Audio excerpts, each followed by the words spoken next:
جناب افتخار فردوس صاحب نے بھی جوائن کیا ہے ہمیں، جو کہ اس حوالے سے بڑی زبردست رائے رکھتے ہیں اور مطالعہ رکھتے ہیں.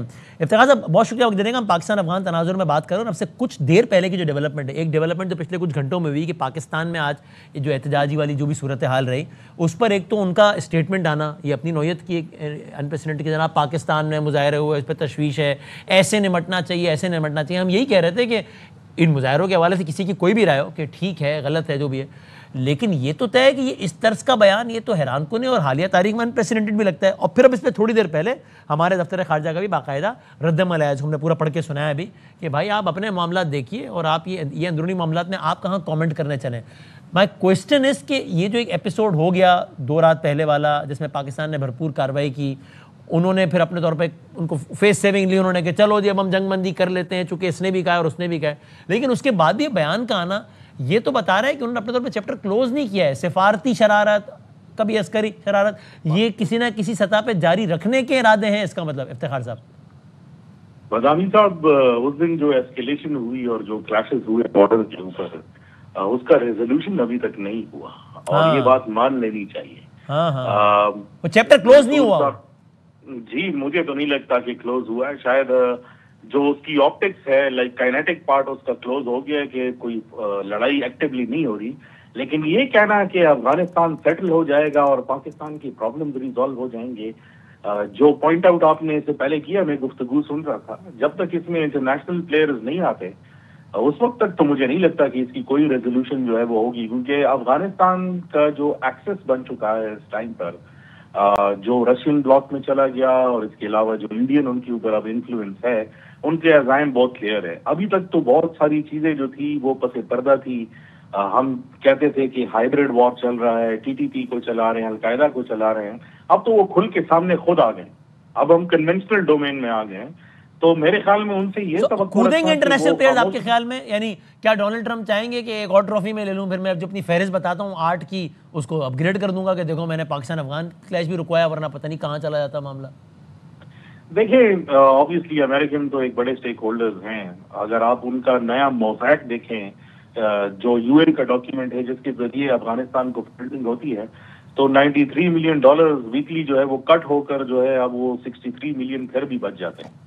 تو افغانستان، اور پچھلے ہفتے اس لڑائی سے پہلے افغانستان نے جو اپنے آفیشیل اسٹیٹسٹکس جو ہے وہ ریلیز کیے تھے، تو اگر میں آپ کو بتاؤں تو 70.3% افغانستان کی اکانومی جو ہے وہ ادھر یو ایس ڈیپینڈنٹ ہے یا پھر فنڈنگ ڈیولپمنٹ ڈیپینڈنٹ ہے ویسٹ پر.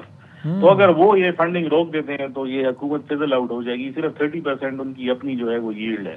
لیکن یہ بات کرنا کہ اس ٹائم پر سچویشن ہے کیا، اور جو ہمارے الائز ہیں، یہ اس ٹائم پر ہمیں اگر یہ سیٹل کرنا ہے تو یہ ڈپلومیٹک سیٹل کرنا ہوگا. میرے خیال میں کائنیٹکس اس کا حل نہیں ہے، کیونکہ اگر آپ چھیڑیں گے اس کو تو یہ اور پیدا ہوتے جائیں گے.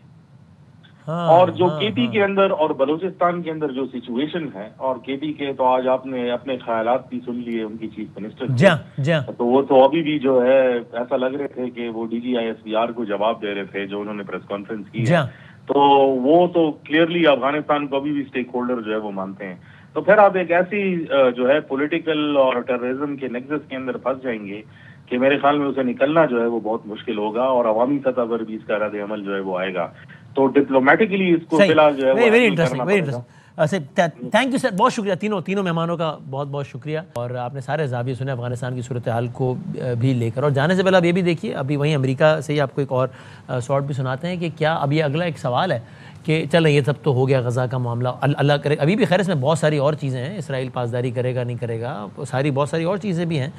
لیکن کیا اب ایک ذرا مزید متحرک طریقے سے مہم تو آگے نہیں بڑھنا شروع ہو جائے گی، یا ہو جائے گی یا نہیں ہوگی، کہ ابراہم اکارڈ میں سب کو شامل کرنے کی، یعنی کہ اسرائیل کو تسلیم کرنے کے حوالے سے، جو کہ آج سے کچھ سالوں پہلے یہ معاملہ ہوا، ٹرمپ کے ہی زمانے میں ہوا، اسی کی موجودگی میں ہوا، وائٹ ہاؤس کے لان میں ہوا، کووڈ کا دور تھا، سعودی عرب، یو اے ای کی وزراء خارجہ اسرائیل کے ساتھ اسرائیل کو تسلیم کرنا، تعلقات بنانا، نیکسٹ لیول پہ لے کے جانا. کسی نے فلائٹ شروع کی، کسی نے سفارت خانے کھولے، کسی نے ٹیکنالوجی کے معاہدے کیے، کسی نے فلاں کیا. بعد میں سوڈان آیا، بعد میں بحرین آیا نہیں، یہ اس 4 ممالک شامل ہوئے. اور پھر گویا ایک پاز لگ گیا بائیڈن کے دور میں، اس طریقے سے معاملہ متحرک انداز سے آگے نہیں بڑھا. پھر جب یہ خبریں تھی کہ شاید اس میں سعودی عرب کی شمولیت ہونے لگی ہے، تب 7 اکتوبر ہو گیا 2 سال پہلے. اب کیا دوبارہ اس طرف چلنے کا معاملہ شروع ہو گیا ہے؟ آج ڈونلڈ ٹرمپ نے یہ بھی کہا ہے کہ جس کا خلاصہ ہے کہ جیسے کہہ رہا ہوں کہ بھئی اب ہم توقع کریں گے کہ ابراہم اکارڈ میں سب شامل ہوں. کیا کہا انہوں نے، دیکھیے گا. Everybody's going to join the Abraham Accord. I like to say the Avraham. I love Avraham, but somehow it doesn't sound as good when I say it as it does when some of my other friends say it who are from the region. But کہتے ہیں کہ ہر کوئی Abraham accord. آپ دیکھتے ہیں کہ کیا اس حوالے سے بھی چیز آگے بڑھے گی یا نہیں.